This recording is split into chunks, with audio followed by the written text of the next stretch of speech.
Hey, good morning. This is Chef Tiffany Williams, Chef Mama, and this is the first of many videos that we will be doing.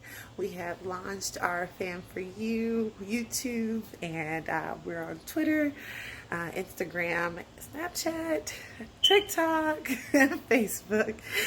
We just want to let you know how we are going through this COVID-19 and how, being stuck in home with the kids, working from home, how you can still find ways to still have life, okay? So this is one of many videos. It's going to be quite simple today. I'm going to post and show what mom bought for this stay-at-home versus what the kids bought for this stay-at-home. We have interesting shopping that we've done. But simply this morning, I just want to show you, we bought some fresh fruit, and I found that a lot of people don't know how to cut pineapples and melons, just in a way to get the maximum amount of fruit out of it without a lot of waste. So this morning's video is just going to be simply cutting pineapples and melons, something you should have in your home. If you can get out to the store and get some fresh fruit in your home, this is a good time. Great for your immune system, especially when you're stuck in the house and you're not getting out and getting a lot of exercise.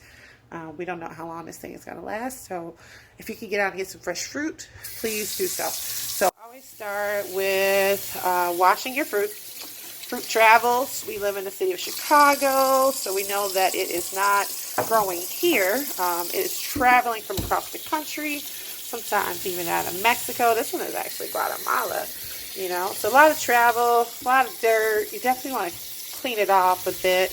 You don't need to use a special tool. Just cleaning the outside rind is good enough. And, because when you're cutting inside of it, you are potentially putting any dirt or bacteria on the inside of it. So you can't see me that well on the video, but that is perfectly fine because we want to focus on our fruit. Today we have cantaloupe. We grew up eating a lot of it. One of my mom's favorite to purchase. And I never remember how she cut it, but I did remember when I started culinary school, I didn't know how to cut a melon. So I'm curious to see how my mom kind of cuts fruit nowadays. So basically, you want to start with the ends here. You don't want to take too much off. You just want to get to where you can stand this guy up, okay? You see how I have never been a person to cut straight. 20 years as a chef, I still have a problem with my ankles. Okay, so basically what you want to do is take the knife and you want to cut the rind off of here. You want to just go right along the sides of it, okay? So you don't want to get too much orange in there, but you do want all the green off. This is good. That's what you're looking for. Look how much fruit you have. Look how thin it is. You're not wasting your fruit trying to cut those off. So you just want to follow this all the way around. It's kind of an awkward angle for me because I'm looking at the camera, but instead of looking at my fruit. But you want to follow it all the way around.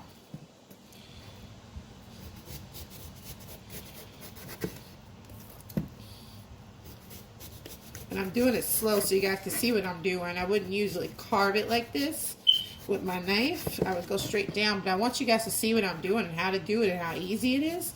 This is, again, how you get the maximum amount of fruit with little waste when you're cutting it.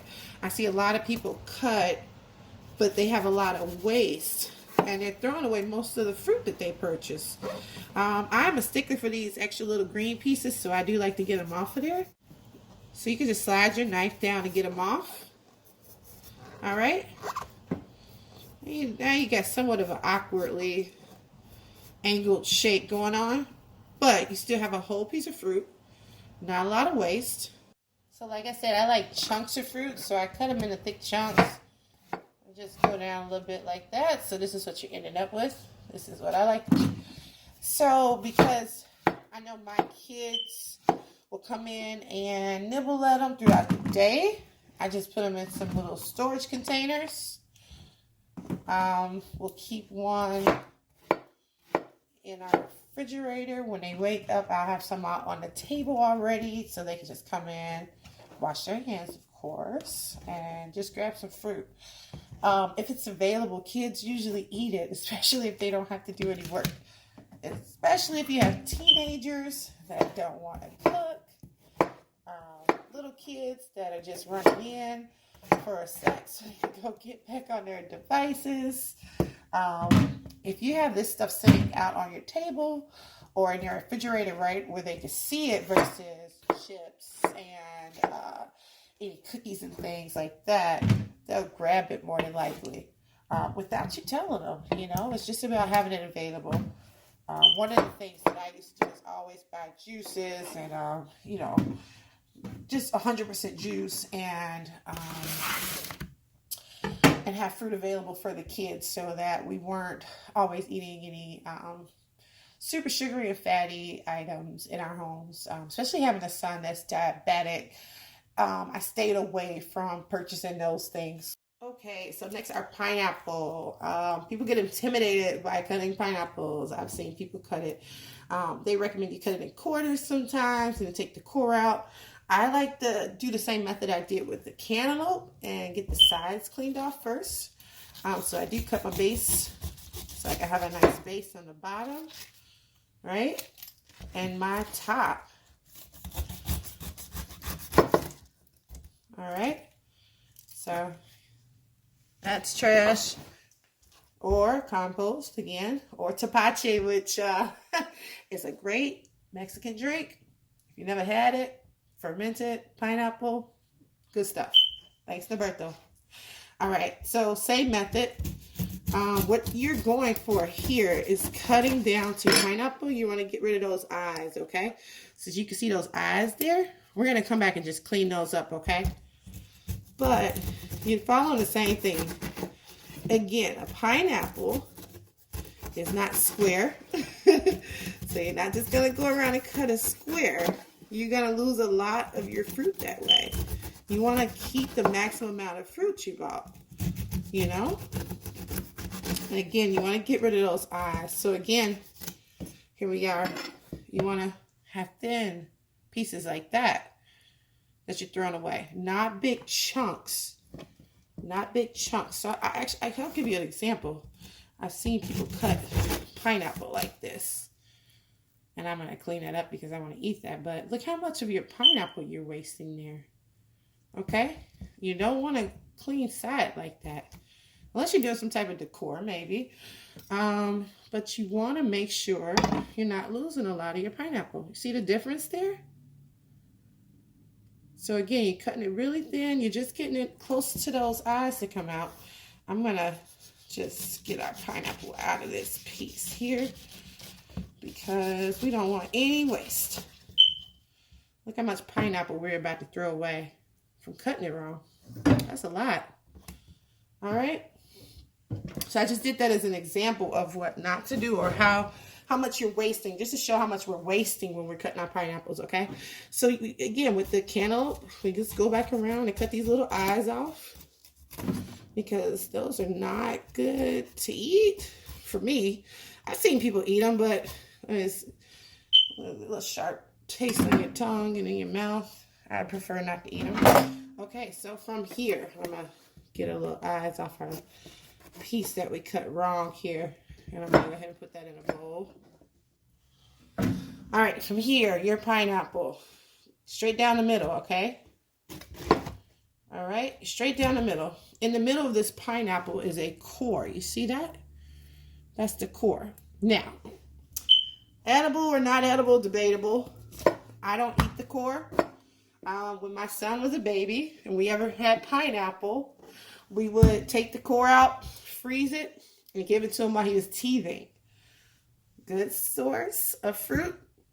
The good sugars that you want to eat, and it helped his gums get relief. So it was always quite messy. He wasn't able to swallow it, so it was safe for him to eat because he had this longer piece to kind of chew on. So something to think about if you're having kids, or if you have small kids, if you have babies that are teething. Pineapples, good for you, good for the babies, good for teething. Freeze it and just let them go at it. Okay, so again, we got this core here. We want to cut this into a quarter, okay? So you should end up with a quarter of a pineapple like that, okay? Now you got a little triangle, right? All right. Again, that core is still in there. So what we're going to do is cut the core out, just the core, okay?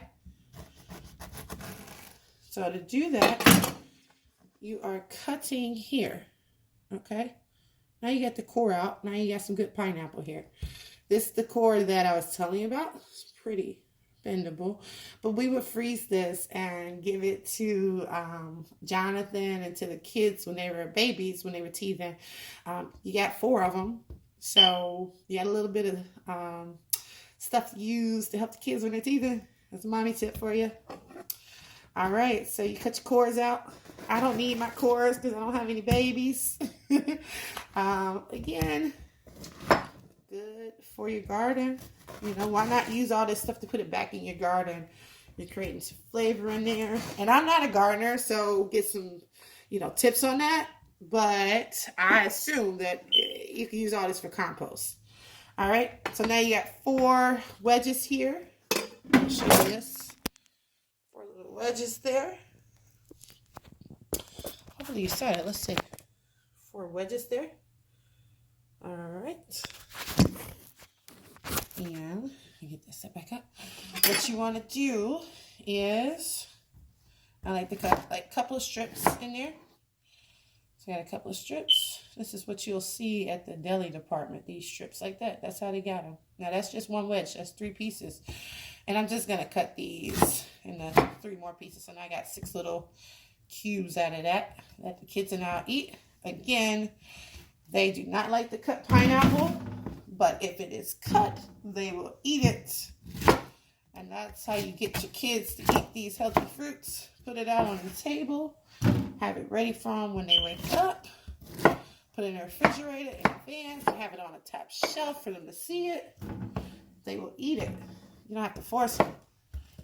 And it's sweet and it's good. It's a great alternative for your sweets. It's good for us as moms. It's a great alternative for your sweets. And it gives us that good vitamins that we need. All right. So as a result, we have here our cut cantaloupe. A couple storage containers of that. My son is home from college, so I imagine this is not going to stay in storage at all for a day.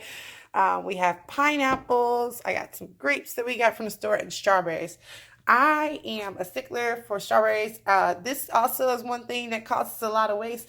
I'm going to try to show you. Some people, when they cut their strawberries, and I don't mind using the same board because pineapples and strawberries taste great together. But let me see if I can set this up for you to see it. A lot of people cut their strawberries and cut that top off, right? Yep. See that? And I actually didn't do as bad as most people do. But you see that? Waste of your strawberry, people. If you see me, you always see me do this to my strawberry. Pull that green part up like it's a hair. Put it in a ponytail, right? And I just take my thumb and I pull it out. All right? Look how much difference in waste you have with your strawberries. Waste not, want not.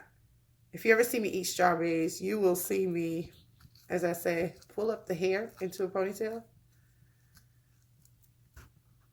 And I just pick that right out of there. Now, I have a whole strawberry. If you want that little piece off, again, you just do the same thing.